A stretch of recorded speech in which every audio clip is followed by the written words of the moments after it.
Hello, everybody. This is the Wednesday, October 9th, 2024 JupyterLab Frontends and Accessibility meeting. I'm your host, Eric Gentry. It looks like we've got a couple of items on the agenda today. Jeremy is up first. I'm not sure if he's here. It looks like he's not. So uh, we might skip to Jason and then come back to Jeremy. So Jason, if you want to take it.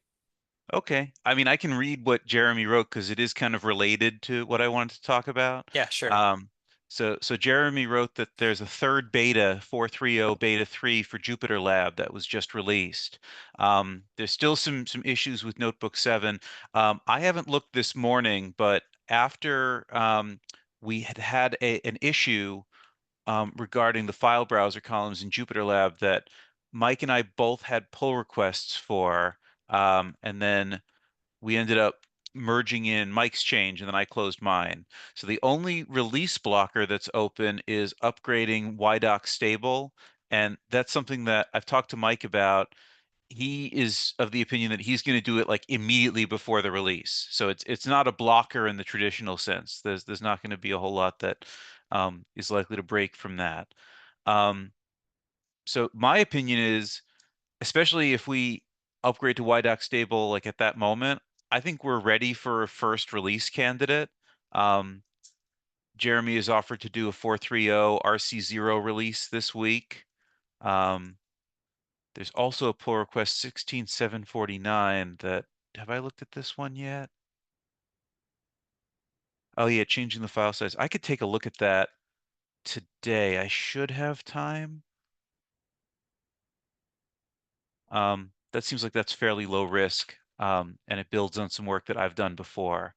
Um, so yeah, related to that, I had a suggestion about should we have a separate release branch for 4.3.0? Is that something we should start when we have the release candidate, or are we just keeping main as 4.3.0? Anybody have an opinion about that?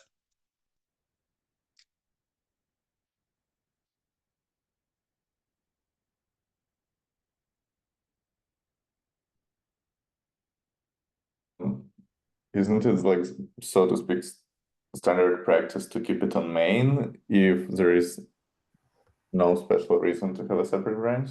Yeah, I think the tooling expects main for a lot of stuff. I wouldn't recommend doing that until Okay, you're ready to cut a maintenance release. so we'll hold off on creating the 4.3 branch until 4.3.0 is out. Yeah, I mean, if you already wanted a 4.4, you could make a future one, but I mean, I think historically it's always been cut for main.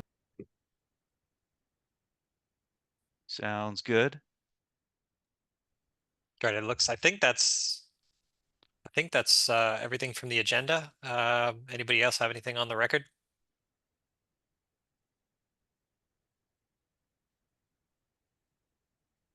Drop in the HackMD agenda one more time.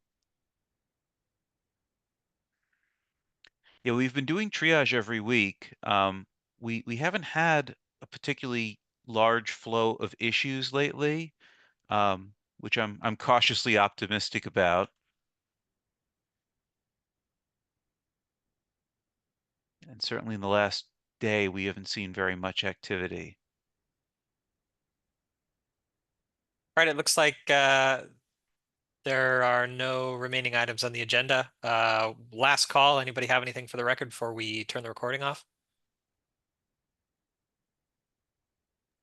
Again, I had a clarifying question about branches. So I was under impression that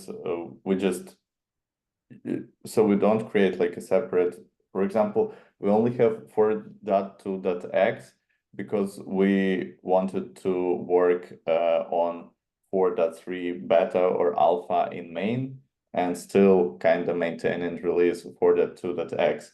So there is no, like, if there is no reason like that to create a separate branch after release, like we don't do that. Is it correct? Or do we just like create a separate branch for every new minor release?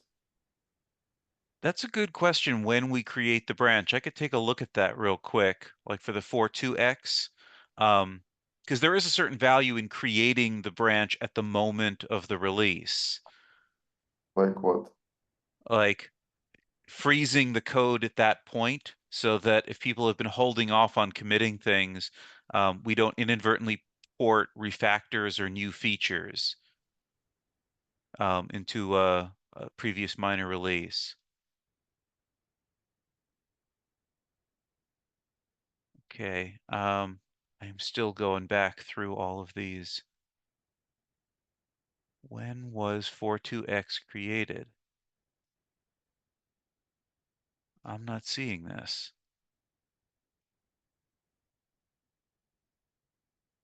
When was 4.2.0 released?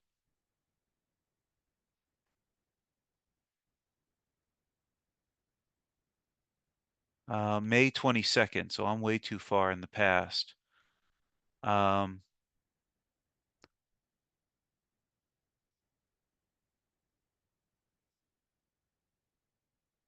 Okay, so I'm not sure when exactly we created the 42x branch because it includes a lot of older check-ins. I'm also not sure who creates these branches.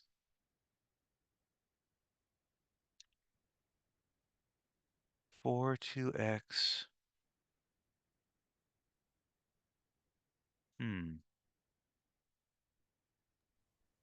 They're just created manually by one of the maintainers, right?